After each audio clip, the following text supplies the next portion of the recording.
രേഖാചിത്രം എന്ന ആസിഫ് അലി സിനിമയിലെ പുഷ്പം എന്ന കഥാപാത്രത്തെ അവതരിപ്പിച്ച നടി സലീമ. ദേശീയ പുരസ്കാരങ്ങൾ തലനാരിഴയ്ക്ക് നഷ്ടപ്പെട്ട നടിയാണ് സലീമ. നഖക്ഷതങ്ങളിലും ആരണ്യകത്തിലും മികച്ച പ്രകടനമാണ് അവർ കാഴ്ചവെച്ചത്. എന്നാൽ ജൂറിയുടെ കണ്ണിൽ ചലച്ചിത്ര ബാഹ്യമായ ചില കാരണങ്ങളാൽ സലീമ ഉൾപ്പെടാതെ പോയി. എന്നാൽ ഇതൊന്നും ഒരു നടിയുടെ മികവിന്റെ മാനദണ്ഡങ്ങളാകുന്നില്ല എന്ന സത്യം ചരിത്ര യാഥാർത്ഥ്യമായി നമുക്ക് മുന്നിലുണ്ട്. 700-ൽ പരം സിനിമകളിലെ ഒരു അഭിനേത്രിക്കും സങ്കല്പിക്കാൻ കഴിയാത്ത വിധത്തിൽ വൈവിധ്യപൂർണമായ കഥാപാത്രങ്ങൾ അവതരിപ്പിക്കുകയും ഓരോന്നിനും തനത് ശൈലിയുടെ ഭംഗിയും ആഴവും ഉൾക്കരുത്തും നൽകിയ വഴി ഭാരതം കണ്ട ഏറ്റവും മികച്ച നടികളിൽ പ്രഥമ സ്ഥാനത്തെന്ന് കമലഹാസൻ അടക്കമുള്ളവർ വാഴ്ത്തിയ നടിയാണ് ഉർവശി. സമകാലികയായ ശോഭനയ്ക്ക് ദേശീയ പുരസ്കാരം കൂടാതെ പത്മശ്രീയും ഇപ്പോൾ പത്മഭൂഷണും ലഭിച്ചിട്ടും ഉർവശിക്ക് അർഹിക്കുന്ന അംഗീകാരം ലഭിച്ചിട്ടില്ല. താരതമ്യേന ജൂനിയർ ആയതുകൊണ്ടും ഔട്ട്സ്റ്റാൻഡിംഗ് എന്ന് വിശേഷിപ്പിക്കാനാവാത്തതുമായ പല നടികളും ഈ പുരസ്കാരം നേടിയപ്പോഴും ഉർവശിയെ കണ്ടില്ലെന്ന് നടിച്ചു. ഇതൊക്കെ സംഭവിക്കുമ്പോഴും ഉർവശിയുടെ വേഴ്സറ്റാലിറ്റിയെക്കുറിച്ച് ചലച്ചിത്രാവബോധമുള്ളവർ മുതൽ അതിസാധാരണക്കാരായ കാണികൾക്ക് വരെ അറിയാം. സലീമയുടെ സ്ഥിതിയും അതുതന്നെയാണ്. ഉർവശിയുമായി യാതൊരുവിധ താരതമ്യവും അർഹിക്കുന്ന നടിയല്ല സലീമ. വളരെ കുറച്ച് പടങ്ങളിൽ മാത്രം പ്രത്യക്ഷപ്പെട്ട് പിന്നീട് വിസ്മൃതിയിൽ മറഞ്ഞ അഭിനേത്രി. എങ്കിലും അവരുടെ പ്രതിഭ പ്രജ്വലിച്ചു നിന്ന ഒരു കാലത്ത് അവർ തമസ്കരിക്കപ്പെട്ടു എന്നത് മാത്രമാണ് അവരും ഉർവശിയും തമ്മിലുള്ള ഏക സാമ്യം. അഭിനയ കലയെക്കുറിച്ച് ആഴത്തിൽ പഠിക്കുന്ന വിദ്യാർത്ഥികളെ സംബന്ധിച്ച് ഒരു റഫറൻസ് തന്നെയാണ് ആരണ്യകത്തിലെ സലീമയുടെ വേഷം. അതിലേക്ക് വരും മുൻപ് നഖക്ഷതങ്ങളും പരിശോധിക്കപ്പെടേണ്ടതുണ്ട്. ഊമ കഥാപാത്രങ്ങൾ സിനിമയ്ക്ക് പുത്തരിയല്ല. പല പ്രശസ്ത അഭിനേത്രികളും അത്തരം വേഷങ്ങൾ അവതരിപ്പിച്ചിട്ടുമുണ്ട്. അപ്പോഴൊക്കെ സംഭവിച്ച ഒരു ന്യൂനത സംഭാഷണങ്ങളെ ആശ്രയിക്കാൻ കഴിയാതെ വരുമ്പോൾ ഭാവപകർച്ചയിലൂടെ ആശയവിനിമയവും വൈകാരിക സംവേദനവും സാധ്യമാക്കേണ്ടതുണ്ട്. അവിടെ പല അഭിനേത്രികളും അടിപതറുന്നതായി കാണാം. അമിതാഭിനയവും അധിക ഭാവുകത്വവും കൊണ്ട് അവർ ഊമയെ ഒരു ഹാസ്യ കഥാപാത്രമാക്കി മാറ്റുന്നു. സംസാരശേഷി നഷ്ടപ്പെട്ട ഒരാളുടെ ദൈന്യവും നിസ്സഹായതയും പ്രകടിപ്പിക്കുന്നതിൻ്റെ ക്ലാസിക് ഉദാഹരണങ്ങളായി പരിഗണിക്കപ്പെടേണ്ട കഥാസന്ദർഭം ഭരതൻ സംവിധാനം ചെയ്ത ഓർമ്മയ്ക്കായി എന്ന സിനിമയുടെ ക്ലൈമാക്സ് ആണ്. ഊമയായ ഭരത് ഗോപിയുടെ കഥാപാത്രം തൻ്റെ കുഞ്ഞിൻ്റെ പേരിടൽ ചടങ്ങിൽ അനുഭവിക്കുന്ന ആത്മസംഘർഷമാണ്. അയാളുടെ മനസ്സിൽ പേരുണ്ട്. അത് കുഞ്ഞിൻ്റെ ചെവിയിൽ ചെറിയ തോതിലാണെങ്കിലും പറയണമെന്ന് ആഗ്രഹമുണ്ട്. പക്ഷേ അതിന് സാധിക്കുന്നതുമില്ല. പലകുറി ശ്രമിച്ച് പരാജയപ്പെടുന്ന സന്ദർഭത്തിലെ അയാളുടെ ഉള്ളുരുക്കം ഗോപി അവതരിപ്പിക്കുമ്പോൾ ഭാവപകർച്ചയുടെ മഹനീയ നിമിഷം നമുക്ക് അനുഭവവേദ്യമാകുന്നു. സമാനമെന്ന് പറയാനാവില്ലെങ്കിലും താരതമ്യേന പുതുമുഖമായ സലീമ വളരെ കുറഞ്ഞ പ്രായത്തിൽ, അതായത് വെറും 14 വയസ്സ് മാത്രമുള്ളപ്പോൾ നഖക്ഷതങ്ങൾ എന്ന ചിത്രത്തിൽ ഊമയായി അഭിനയിക്കുമ്പോൾ പുലർത്തിയ മിതത്വവും ഒതുക്കവും ശ്ലാഘനീയമാണ്. നിസ്സഹായായ ഊമയിൽ നിന്ന് ആരണ്യകത്തിലെ അമ്മിണി എന്ന കരുത്തുറ്റ പെൺകുട്ടിയിലേക്ക് എത്തുമ്പോൾ ക്യാരക്ടറൈസേഷനിലെ 2 എക്സ്ട്രീമുകളെ അവർ അത് അർഹിക്കുന്ന വൈവിധ്യം പുലർത്തിക്കൊണ്ട് ഉജ്ജ്വലമാക്കുന്നത് കാണാം. ആന്ധ്രാപ്രദേശ് സ്വദേശിയായ സലീമയുടെ യഥാർത്ഥ പേര് കാളീശ്വരി ദേവി എന്നാണ്. സിനിമയ്ക്ക് വേണ്ടി അവർ സലീമയായി. 300-ലധികം തെലുങ്ക് ചിത്രങ്ങളിൽ അഭിനയിച്ച ഗിരിജയുടെ മകളാണ് സലീമ. മുത്തശ്ശി തിലകവും അറിയപ്പെടുന്ന നടിയായിരുന്നു. അഭിനയം സലീമയുടെ രക്തത്തിലും ഉണ്ടായിരുന്നു. എന്നാൽ കുട്ടിക്കാലത്ത് അങ്ങനെ ഒരു ആഗ്രഹം സലീമയ്ക്കോ വീട്ടുകാർക്കോ ഉണ്ടായിരുന്നില്ല. അവധി ദിനങ്ങളിൽ അമ്മയ്ക്കൊപ്പം ലൊക്കേഷനിൽ എത്തുന്ന കുഞ്ഞു സലീമയുടെ കൗതുകവും കുസൃതിയും കലർന്ന മുഖവും ഭാവങ്ങളും പല സിനിമാ പ്രവർത്തകരെയും ആകർഷിച്ചിരുന്നു. ബാലതാരമായി അഭിനയിച്ചു കൂടെയെന്ന് പലരും ആരാഞ്ഞു. എന്നാൽ പഠനം കഴിയാതെ അഭിനയം വേണ്ടെന്ന കർശന നിലപാടിലായിരുന്നു കുടുംബം. മേഘസന്ദേശം, പ്രതികാരം എന്നിങ്ങനെ 2 തെലുങ്ക് സിനിമകളിൽ മുഖം കാണിച്ചെങ്കിലും അതൊന്നും കരിയറിൽ ഗുണം ചെയ്തില്ല. ആയിടയ്ക്ക് ചില പരസ്യ ചിത്രങ്ങളിൽ പ്രത്യക്ഷപ്പെട്ട സലീമയെ കണ്ടിഷ്ടപ്പെട്ട് ഞാൻ പിറന്ന നാട്ടിൽ എന്ന മോഹൻലാൽ ചിത്രത്തിലേക്ക് ഓഫർ വന്നു. ആ സിനിമയിൽ അഭിനയിച്ചെങ്കിലും ശ്രദ്ധിക്കപ്പെട്ടില്ല. എന്നാൽ സലീമയുടെ കഴിവുകളെക്കുറിച്ച് മികച്ച ധാരണയുള്ള നടി കാഞ്ചന, MT ഹരിഹരൻ ടീം നഖക്ഷതങ്ങളിലേക്ക് ഒരു പുതുമുഖ നായികയെ അന്വേഷിക്കുന്ന വിവരം പറഞ്ഞു. സലീമ അവരെ പോയി കണ്ടു. ഒഡീഷനിൽ സലീമ തന്നെയാണ് ലക്ഷ്മി എന്ന സംസാരശേഷിയില്ലാത്ത കഥാപാത്രത്തിന് അനുയോജ്യയെന്ന് ബോധ്യമായി. നഖക്ഷതങ്ങൾ വിപണന വിജയം കൈവരിച്ചതോടെ സലീമ മലയാളത്തിലെ മുൻനിര നായികമാരിൽ ഒരാളാവുമെന്ന് തന്നെ ചലച്ചിത്ര വ്യവസായവും പ്രേക്ഷകരും വിലയിരുത്തി.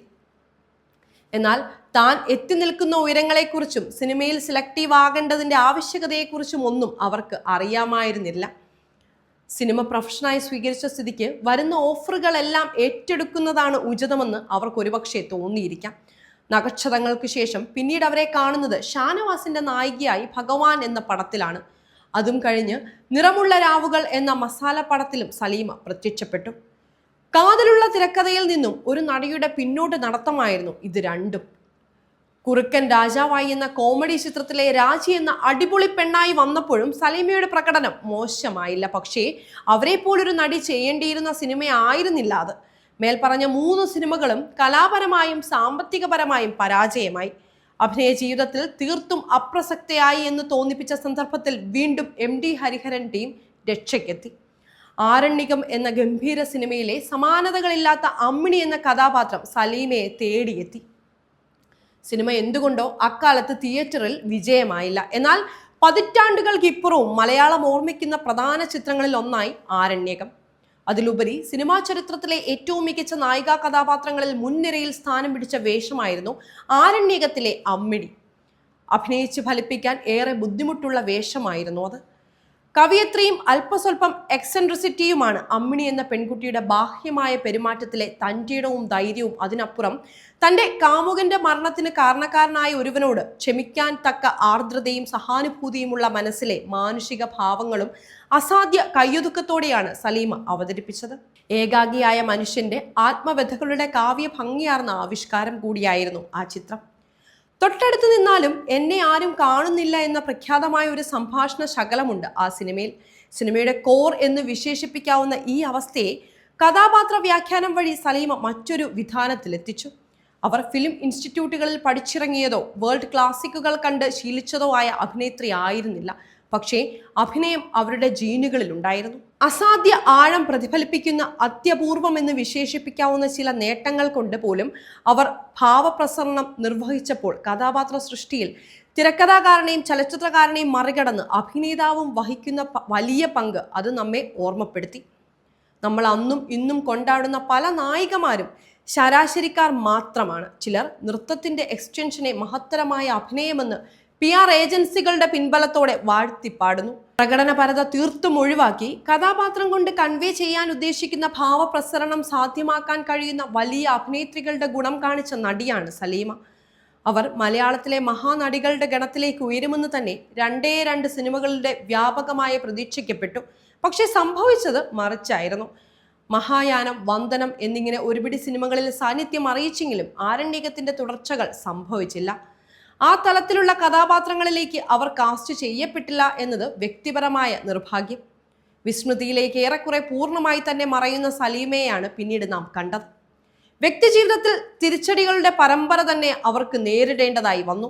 മുത്തശ്ശിയുടെയും അമ്മയുടെയും മരണം, ബിസിനസ്സിലെ തകർച്ച, ജീവിതം അവരുടെ കൈകളിൽ നിന്ന് മെല്ലെ ഒഴുകിപ്പോയിക്കൊണ്ടിരുന്നു. സിനിമയില്ലാതെ കടന്നുപോയത് 25ഓളം വർഷങ്ങൾ.